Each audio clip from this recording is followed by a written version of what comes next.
இப்போ all India கவுன்சிலிங்க்கு போயிடலாம். All India கவுன்சிலிங்கில் என்ன சீட்ஸ் இருக்குது அப்படிங்கிறத பார்த்துடலாம். இதுதான் ஆல் இண்டியா கவுன்சிலிங்கில் இருக்கக்கூடிய கம்ப்ளீட் சீட்ஸ். இதுதான் சென்ட்ரலாக அலாட் ஆகக்கூடிய சீட்ஸை தான் ஆல் இண்டியா கவுன்சிலிங் அப்படின்னு சொல்லுவாங்க. ஸோ ஆல் இண்டியா கவுன்சிலிங்கிறது எம்சிசி ரன் பண்ணுற ஒரு கவுன்சிலிங். இது all India counselling no, NEET PG counselling done by MCC no, different terms அவங்க யூஸ் பண்ணலாம். இதில் ஆல் இண்டியா கோட்டா அப்படிங்கிறது ஒரு கோட்டா, அதை நம்ம அண்டர்ஸ்டாண்ட் பண்ணிக்கணும். அதாவது ஆல் இண்டியா கவுன்சிலிங் இருக்குது, அதில் நிறைய கோட்டாஸ் இருக்குது. ஒவ்வொரு கோட்டாக்கும் ஒரு எலிஜிபிலிட்டி இருக்குது. சில கோட்டாஸ்க்கு சிலர் எலிஜிபிளாக இருப்பாங்க. இதில் ஆல் இண்டியா கோட்டாங்கிறது நிறைய சீட் இருக்கிற ஒரு கோட்டா. அதுக்கு அக்ராஸ் இந்தியா எல்லா நீட் யூஜி குவாலிஃபைட் கேண்டிடேட்ஸும் எலிஜிபிள். இந்த கோட்டாவில் என்னென்ன சீட்ஸ்லாம் வருது? 15% seats from state government institutes. தமிழ்நாட்டில் மெட்ராஸ் மெடிக்கல் காலேஜ், ஸ்டான்லி. பெங்களூரில் பெங்களூர் மெடிக்கல் காலேஜ்.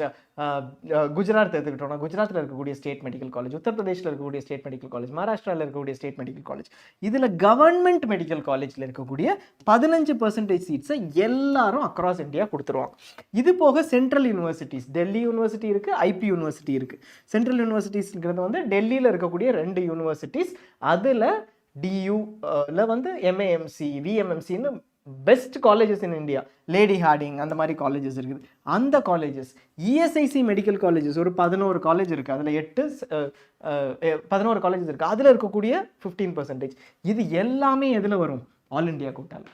இதில் என்ன அட்வான்டேஜ் அப்படின்னா, நம்ம ஸ்டேட்டில் நேட்டிவிட்டியாக இருக்கிறப்போ, நம்ம ஸ்டேட்டில் இருக்கிற நல்ல காலேஜான மெட்ராஸ் மெடிக்கல் காலேஜோ ஸ்டான்லியோ எடுக்கலாம்.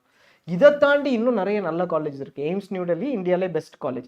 அது நமக்கு இந்த கவுன்சிலிங்கில் தான் வரும். அது மெட்ராஸ் மெடிக்கல் காலேஜை விட இன்னொரு ஸ்டேட்டோட காலேஜ் பெட்டர் காலேஜ், எனக்கு நல்ல ரேங்க் இருக்குது அப்படின்னு நீங்கள் நினைக்கிறீங்க அப்படின்னா, எம்ஏஎம்சி இருக்குது, டாப் காலேஜஸில் ஒன்று. மௌலானா ஆசாத் மெடிக்கல் காலேஜ் டெல்லி, நல்ல ரேங்க் இருக்குது. எய்ம்ஸ் டெல்லி கிடைக்காது. அப்படின்னாலும் நம்ம இந்த ஆல் இண்டியா கோட்டாக்கு கீழே அந்த காலேஜ் எடுக்கிறதுக்கான ஆப்பர்ச்சுனிட்டி இருக்கும். அதனோட 15% இங்கே வந்துடும். அதுதான் இதனோட அட்வான்டேஜ். ஸோ மொத்தம் எத்தனை மெடிக்கல் காலேஜ் அந்த மாதிரி இருக்குது? 399 மெடிக்கல் காலேஜ். 2024க்கான data 399 medical college. Government medical college 8296 seats all India கோட்டாவில் வருது. மொத்தமாக நம்ம ஒரு 1,17,000 சீட் லாஸ்ட் இயர் இருந்துச்சு. அதில் ஆல் இண்டியா கோட்டாக்கு கவர்மெண்ட்ல ஒரு 50,000 50 சம்திங் 8,000 51,000 58,000 சீட்ஸ் கிட்ட இருக்குதுன்னா அதில் 8,296 ஆல் இண்டியா கோட்டாக்கு கீழே வரும். அது எல்லாருமே எலிஜிபிள். இப்போ இதுக்கான ரிசர்வேஷன் எப்படி இருக்குங்கிறத நம்ம லேட்டராக பார்க்கலாம். பட் இது ஸ்டேட் ரிசர்வேஷன் கிடையாது. இப்போ மெட்ராஸ் மெடிக்கல் காலேஜ் சீட்ஸை நம்ம அங்கே கொடுக்குறப்போ நமக்கான பிசி எம்பிசி ரிசர்வேஷன் கிடையாது. சென்ட்ரலாக ஆல் இண்டியாவில் ஓப்பன் கேட்டகரி, அதுக்கு கீழே ஓபிசி அண்ட் ஓபிசியில் நான் கிரீமி லேயர், அதுபோக எஸ்சி எஸ்டி இடபிள்யூஎஸ் இந்த ரிசர்வேஷன் தான் அப்ளிகபிள். நமக்கு இங்கே இருக்கக்கூடிய எம்பிசி பிசி அந்த ரிசர்வேஷன் சர்டிஃபிகேட்டே இதுக்கு எடுத்துக்க மாட்டாங்க. ஸோ அதை நம்ம டீட்டெயில்டாக பார்க்கலாம். இது ஆல் இண்டியா கோட்டா முடிஞ்சிடுச்சு இல்லையா? இது போக ஓப்பன் சீட்ஸ்னு ஒன்று இருக்குது. எப்படி ஆல் இண்டியா கோட்டாக்கு எல்லா கேண்டிடேட்ஸ் அக்ராஸ் இந்தியா எலிஜிபிளோ இதில் எல்லா ஸ்டேட் கவர்மெண்ட் இன்ஸ்டியூட்லாம் வந்துடும் சொல்லிட்டோம். அதே மாதிரி இந்த ஓப்பன் சீட்ஸுக்கும் எல்லா கேண்டிடேட்ஸ் அக்ராஸ் இந்தியாவும் எலிஜிபிள். ஸோ எஃபெக்டிவாக பார்த்தோம்னா ரெண்டுமே ஒரே மாதிரி தான், எல்லாரும் எலிஜிபிள். இந்த ஓப்பனில் எது வருதுன்னா இன்ஸ்டியூட்ஸ் ஆஃப் நேஷனல் இம்பார்ட்டன்ஸ்னு எய்ம்ஸ், ஜிப்மர் அந்த மாதிரி இருக்குது 2 institute. BHU Banaras Hindu university, இன்னொரு சென்ட்ரல் யூனிவர்சிட்டி, அதில் எல்லா சீட்டுமே ஓப்பன் சீட். ஏஎம்யூவில் கொஞ்சம் internal seats, Aligarh Muslim university படித்தவங்களை தாண்டி கொஞ்சம் இன்டர்னல் சீட்ஸ் ஓப்பன் சீட்ஸாக இருக்குது. ஸோ இந்த மாதிரி மொத்தம் ஓப்பன் சீட்ஸ் 2551 இருக்குது. நீங்கள் இந்த இன்ஸ்டிடியூட்டில் நீங்கள் பார்த்தீங்கன்னா எய்ம்ஸில் எல்லா சீட்டுமே ஓப்பன் சீட் எக்ஸப்ட் ஃபார் ஒரு ஓசிஐ ஒரு 7 சீட் தவிர. ஜிப்மரில் பாண்டிச்சேரியில் இருக்கிறவங்களுக்கு போக மீதி சீட்லாம் ஓப்பன் சீட்.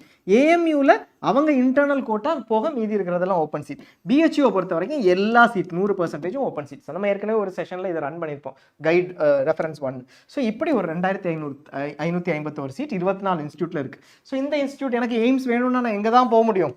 ஆல் இண்டியா கவுன்சிலிங்க்கு தான் போக முடியும். ஜிப்மர் எனக்கு வேணும், நான் பாண்டிச்சேரி ரெசிடென்ட்டாக இருந்தாலும் சரி இல்லைனாலும் சரி நான் ஆல் இண்டியா கவுன்சிலிங்க்கு தான் போக முடியும். ஏன்னா ஜிப்மரோட 100% சீட்ஸும் ஆல் இண்டியா கவுன்சிலிங்கில் அதில் 66% என்னமோ ஓப்பனில் இருக்குது. ஸோ இது கம்ப்ளீட்டாக second set of seats. So இது ரெண்டும் சென்ட்ரல் ரிசர்வேஷன், எல்லாரும் எலிஜிபிள். சரியா? இது தாண்டி ஏஎஃப்எம்சி புனே இருக்குது. ஏஎஃப்எம்சி புனே பற்றி தனி வீடியோ இன்னைக்கு போட்டிருக்கோம், நீங்கள் அதை பாருங்கள். ஏஎஃப்எம்சி புனே இந்தியாவில் இருக்கக்கூடிய டாப் 4 மெடிக்கல் காலேஜஸில் ஒன்று. அது ஆர்ம் ஃபோர்ஸஸால் நடத்தப்படுறது. ரெஜிஸ்ட்ரேஷன் ஆல் இண்டியா கவுன்சிலிங்கில் தான் பண்ணணும், எம்சிசி வெப்சைட்டில் பண்ணணும். அப்போ தான் நீங்கள் ஏஎஃப்எம்சிக்கு எலிஜிபிள். அதுக்கப்புறம் ஃபிசிக்கல் கவுன்சிலிங்கும் அங்கே இருக்கக்கூடிய ஸ்க்ரீனிங்கும் 2 நாளைக்கு ஏஎஃப்எம்சியில் நடக்கும். 145 சீட் இதில் வரும். 5 சீட் வெளிநாட்டுக்காரங்களுக்கு கொடுப்பாங்க, வெளியில் ஆர்மி இருக்கிறவங்களுக்கு. மற்றபடி 145 சீட்ஸ் வரும். இதுக்கு ஒரு தனி நீட் யூஜி தாண்டி டெஸ்ட், இன்டர்வியூ, மெடிக்கல் எக்ஸாமினேஷன் எல்லாமே நடக்கும். எஸ்சி எஸ்டி ரிசர்வேஷன் இதில் அப் டு 10 சீட், எக்ஸாக்டாக 10 சீட்ஸில் 10 சீட் வரைக்கும் இருக்கும். இதுக்கு ரெஜிஸ்ட்ரேஷன் மட்டும் எம்சிசியில் நடக்குங்கிறதுனால இது ஆல் இண்டியா கவுன்சிலிங்கில் இப்போ நம்ம ஆட் பண்ணியிருக்கோம் இந்த சார்ட்டில். பட் ரெஜிஸ்ட்ரேஷன் பண்ணி முடிச்சதுக்கப்புறம் ஆக்சுவலாக ஏஎஃப்எம்சி வெப்சைட்டை தான் பார்க்கணும். Internal seats plus state quota. நம்ம என்ன சொன்னோம், ஆல் இண்டியா கவுன்சிலிங்கில் என்ன எல்லாரும் எலிஜிபிளாக இருக்கிற சீட்ஸ் கொஞ்சம் அப்படின்னு சொன்னோம். அப்படி தானே, இந்த எல்லாமே எல்லாரும் எலிஜிபிள், இதுக்கு கூட எல்லாருமே எலிஜிபிள். பட் ஏஎஃப்எம்சி கால் பண்ணணும். பட் இங்கே இருக்கக்கூடிய இன்டர்னல் ஸ்டேட் கோட்டா இதெல்லாம் என்ன அப்படின்னா, ஜிப்மர் ஒரு central institute of national importance. அதில் பாண்டிச்சேரி ரெசிடென்ட்டுக்கு கொஞ்சம் சீட் இருக்குது, அது கொடுத்துருக்காங்க. அதே மாதிரி ஏஎம்யூ ஒரு சென்ட்ரல் இன்ஸ்டிடியூட், அதில் ஏஎம்யூவில் படித்தவங்க, அலிகார் முஸ்லீம் யூனிவர்சிட்டி ஸ்கூல்ஸ் இருக்குது, அவங்களுக்கு கொஞ்சம் ரிசர்வேஷன் கொடுத்துருக்காங்க, சீட் கோட்டா. இப்போ இதெல்லாம் யார் அலாட் பண்ணுவா?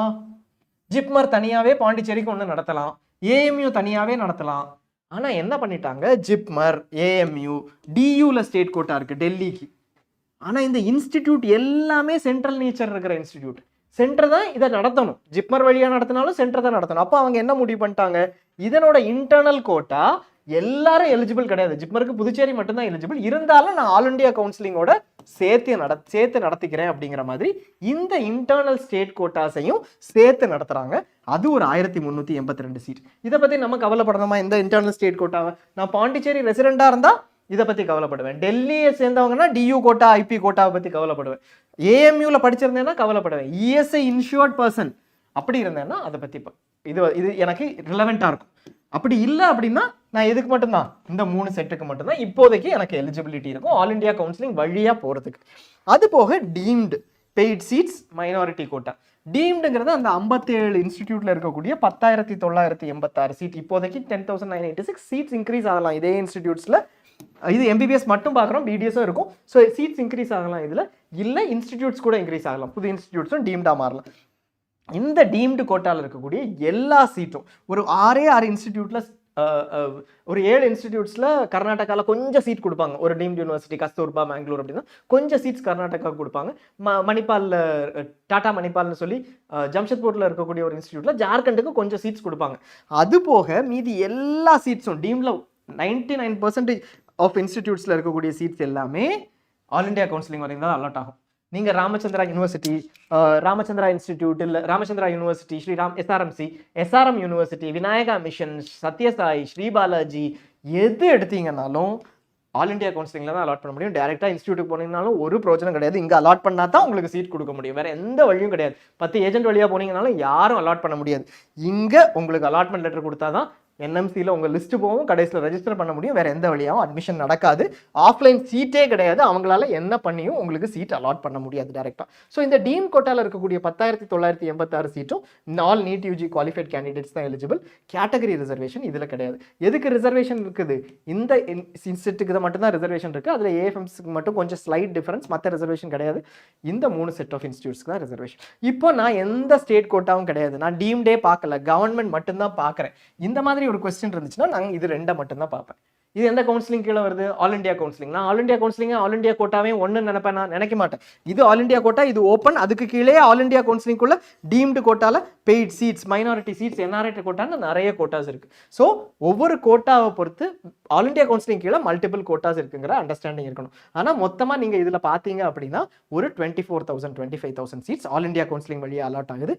நிறைய டீம்ட் சீட்ஸ் இல்லை கவர்மெண்ட் சீட்ஸ் பார்த்தீங்கன்னா இதில் ஒரு 10,000 எல்லாருக்குமே எலிஜிபிளாக இருக்குது. 11,000 சீட்ஸ் கிட்ட இல்லையா, அப்படி தான் வரும். அதே மாதிரி ஒரு 11,000 டீம்டு கோட்டா சீட்ஸ் எல்லாருக்கும் எலிஜிபிளாக இருக்கும். இந்த 2 செட்டும் 3 செட்டும் எல்லாருக்கும் எலிஜிபிளாக இருக்கும். சீட்ஸுக்கு போயிடும். சீட்ஸில் என்னென்ன சீட் ஆல் இண்டியா கவுன்சிலிங்கில் இருக்குது அப்படிங்கிறத ஏற்கனவே டிஸ்டிங்விஷ் பண்ணிட்டோம். கிளியராக பண்ணணும்னா ஆல் இண்டியா கோட்டால என்ன இருக்குது அப்படிங்கிறத ஒரு தடவை பார்த்துருவோம். எல்லா இந்தியன் ஸ்டேட் கவர்மெண்ட் இன்ஸ்டிடியூட்ஸ் அதனோட சீட் எல்லாமே இருக்கும். 15% ஏஏக்யூ, 15% ஏஏக்யூ நம்ம எம்பிபிஎஸ் சொல்கிறது பிடிஎஸ்க்கும் அப்ளிகபிள்.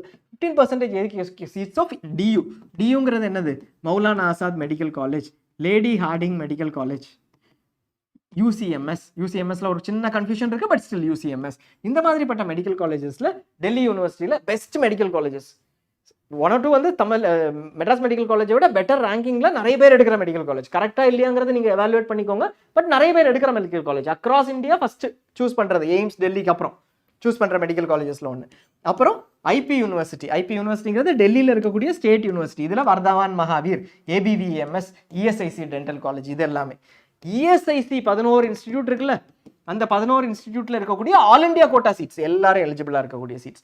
பனாரஸ் ஹிந்து யூனிவர்சிட்டியில எல்லா சீட்ஸும். பிஹெச்யூ வாரணாசியில் இருக்கு, very good institute, 100% open seats தான், எல்லாருமே எலிஜிபிள். அண்ட் எய்ம்ஸ்ல இருக்கக்கூடிய எல்லா சீட்டும் 2169 சீட் கிட்ட இருக்குது எய்ம்ஸ்ல. இது எல்லாமே எல்லா கேண்டிடேட்ஸ் அக்ராஸ் இந்தியாவுக்கும் eligible except for 7 seeds for sponsored OCA.